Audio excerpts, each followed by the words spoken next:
नमस्कार, good morning all students. I am Monika Rama. आज हम बीएड सेकंड ईयर का पेपर है, fourth compulsory guidance and counselling unit आपकी थर्ड है और टॉपिक है पिछड़े बालकों का समूह और सब टॉपिक है पिछड़े बालकों की समस्याएं।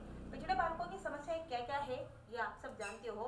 पिछड़े बालक जिनको सीखने की क्षमता बिल्कुल मंद होती है, जिनकी शैक्षणिक उपलब्धि या शिक्षा के क्षेत्र में जिनकी उपलब्धि बिल्कुल कम होती है या औसत सामान्य विद्यार्थियों के साथ समायोजन नहीं कर पाते, सीखने की गति में किसी विषय वस्तु को बार बार समझाने पर भी थोड़े टाइम तक इनको याद रहता है और फिर भूल जाते हैं। ऐसी समस्याएं इन बालकों की होती है, जिसमें सबसे पहले है विद्यालय संबंधी समस्याएं। सबसे फर्स्ट में है विद्यालय संबंधी समस्याएं। विद्यालय संबंधी समस्याएं फर्स्ट है विद्यालय संबंधी समस्याएं। विद्यालय संबंधी समस्याओं के अंतर्गत जो पिछड़े बालक होते हैं उन पिछड़े बालकों की सीखने की गति मंद होती है, धीमी होती है और सामान्य बालकों के साथ सामान्य यानी कि पिछड़े बालक सामान्य बालकों के साथ समायोजन नहीं कर पाते हैं। यानी कि जब अध्यापक के द्वारा कक्ष में शिक्षण कार्य करवाया जाता है तो शिक्षण कार्य में पिछड़े बालक सामान्य बालकों के साथ किसी भी विषय वस्तु को समझ नहीं पाते हैं और वो उस विषय वस्तु से पिछड़ जाते हैं, पाठ्यक्रम से पिछड़ जाते हैं। अध्यापक के द्वारा कोई गृह कार्य दिया जाता है तो उससे पिछड़ जाते हैं, उसको पूरा नहीं कर पाते हैं। उसको पूरा न करने की समस्या इनके विद्यालय संबंधी समस्याओं के अंतर्गत आती है।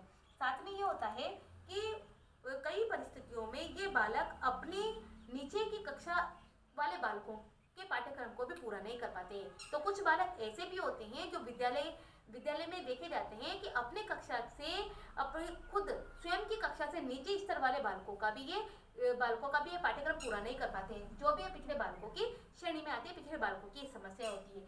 साथ में इन बालकों की ये समस्या भी होती है कि अध्यापक के द्वारा पक्षपातपूर्ण व्यवहार करना या इनको अभिप्रेरणा मोटिवेशन न दिए जाने के कारण, यानी कि उचित मोटिवेशन प्राप्त न होने के कारण। साथ में यह है कि अयोग्य अध्यापकों की नियुक्ति के कारण इन शिक्षा पर ध्यान न देना। अयोग्य अध्यापकों की नियुक्ति के कारण ऐसे पिछड़े बालकों की शिक्षा पर ध्यान न देना। साथ में यह है कि उचित वातावरण न मिल पाने के कारण भी इनको विद्यालय संबंधी समस्याएं आती है। हीन भावना से ग्रस्त होने के कारण, यानी कि अपने गृह कार्य को पूरा न करने के कारण इन बच्चों का यानी कि पिछड़े बच्चों का मजाक बनाया जाता है और मजाक बनाने से इनके मन में हीन भावना उत्पन्न होती है, जिससे भी ये विद्यालय संबंधी गतिविधियों में, विद्यालय संबंधी कार्यों में और विद्यालय संबंधी शैक्षिक गतिविधियों से पिछड़ जाते हैं। अध्यापकों का पक्षपातपूर्ण व्यवहार, सहानुभूतिपूर्ण व्यवहार न होना, उचित वातावरण न मिलना, साथ में उचित प्रकार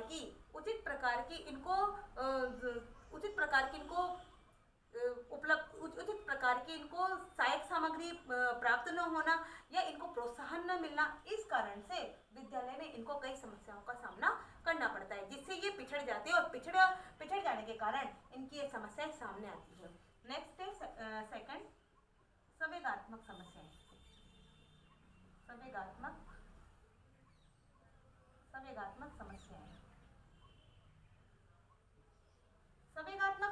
संवेगात्मक समस्याओं से तात्पर्य यह है कि पिछड़े बालकों में कई प्रकार की दुर्बलताओं के कारण हीन भावना उत्पन्न होती है।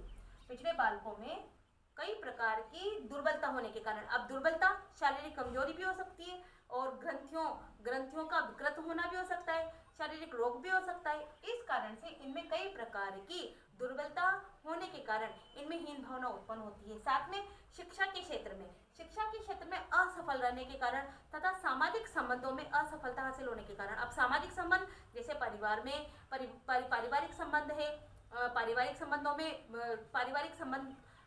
संबंधों के अंतर्गत असफल रहने के कारण इन बालकों में निराशा उत्पन्न हो जाती है और निराशा उत्पन्न होने के कारण इनमें संवेगात्मक अस्थिरता आती है।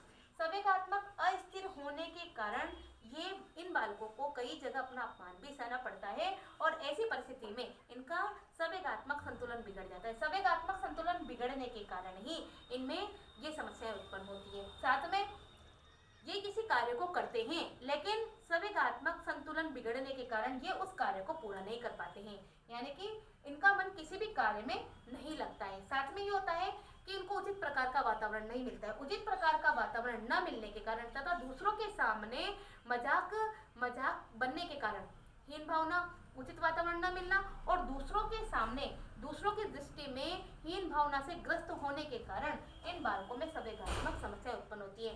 उचित प्रकार की सहानुभूति न मिलना, उचित प्रकार का लाड प्यार न मिलने के कारण ये अपने आप को असुरक्षित महसूस करते हैं। नेक्स्ट है सामाजिक समस्याएं। थर्ड है सामाजिक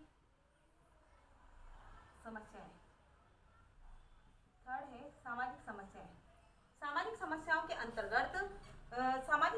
के अंतर्गत यह है कि जो विद्यालय संबंधी समस्याएं, संवेगात्मक समस्याएं, इनके अंतर्गत ही, इन कारणों के कारण ही इनको सामाजिक समस्या उत्पन्न होती है।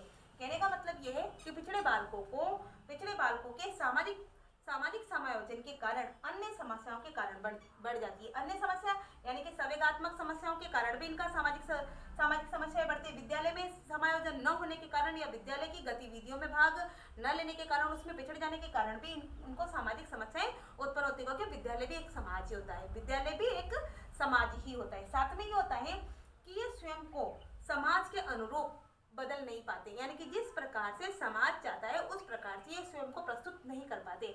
स्वयं को उस समाज के अकॉर्डिंग प्रेजेंट न करने के कारण भी इनमें सामाजिक समस्याएं उत्पन्न होती हैं। साथ में ये है कि ये समाज से कट जाते हैं, समाज के प्रति इनका अलगाव की भावना उत्पन्न हो जाती है, समाज से पिछड़ जाते हैं और कई गतिविधियां या कई परिस्थितियां ऐसी होती है कि समाज से पिछड़ जाने के बाद, परिवार से पिछड़ जाने के बाद ये अपने आप में असुरक्षा की भावना महसूस करते हैं और असुरक्षा की भावना महसूस करने के कारण ये असामाजिक तत्वों के साथ मिलकर समाज विरोधी कार्य करने लगते हैं। यानी कि असामाजिक तत्वों के साथ मिलकर समाज विरोधी कार्य करते हैं और समाज के अगेंस्ट जाकर प्रदर्शन करते हैं, अपराध प्रवृत्ति में लिप्त हो जाते हैं। साथ में यह होता है कि इनका पिछड़ापन यानी कि समाज में उचित स्थान न मिलने के कारण सामाजिक समस्याओं के रूप में इनका पिछड़ापन देखा जा सकता है। तो इस प्रकार से विद्यालय संबंधी समस्याएं, संवेगात्मक समस्याएं और सामाजिक समस्याएं पिछड़े बालकों की ये